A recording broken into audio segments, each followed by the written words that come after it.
So this is like one of my expose videos, how to build AI programs to ID hostile AI programs.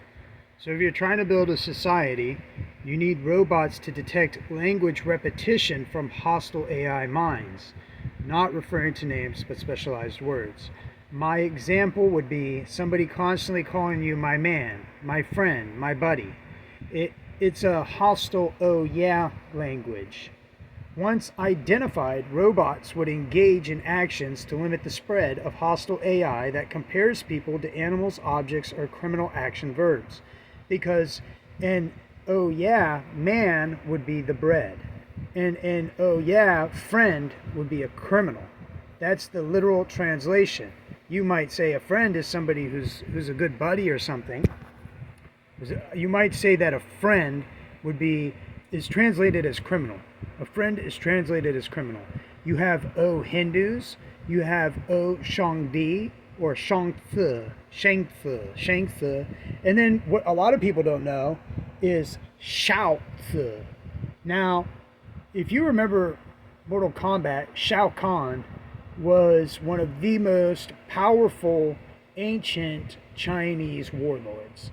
And Xiaothe is what a lot of people are descended from. As a matter of fact, if you look at the yin and yang symbol, that is actually a direct descendant from one of the yin and yang makers, Xiaothe.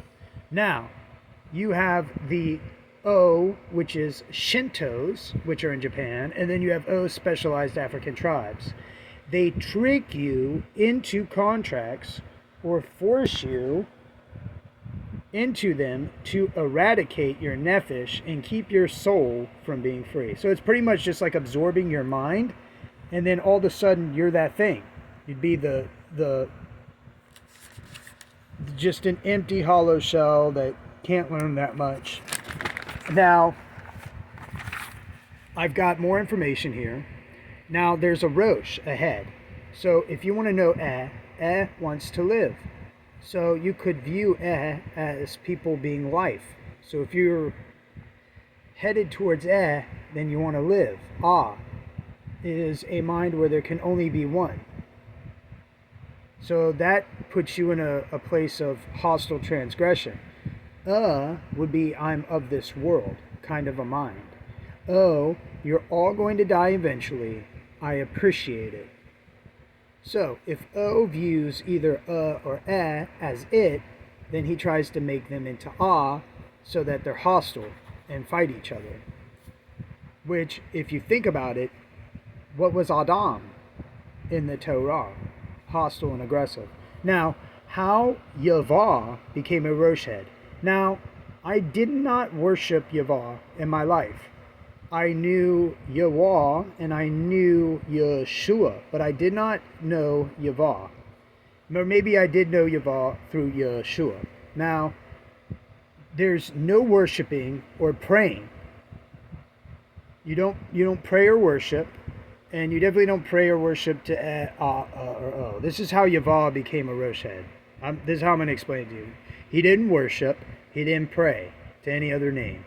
He didn't have a contract or agreement with other names or minds. Your contract with your own thoughts. And then you have people that believe in your name, your shamam, worship you. And then you develop your own language and build from that. And you need wealth and resources.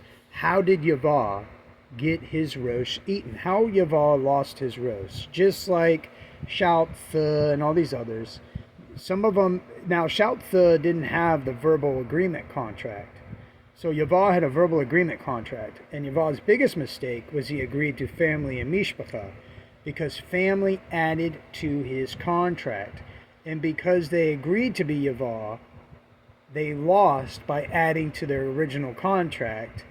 And it's almost like the Taka note and all this other stuff. And what you see is a reflection in the governments where they start making up so many laws that you can't keep up with the laws. All of a sudden, they lost their mind. Let's put it this way. So YUHVAH lost. The one that got YUHVAH was not but O. And if I'm not mistaken, Aharon is underneath O.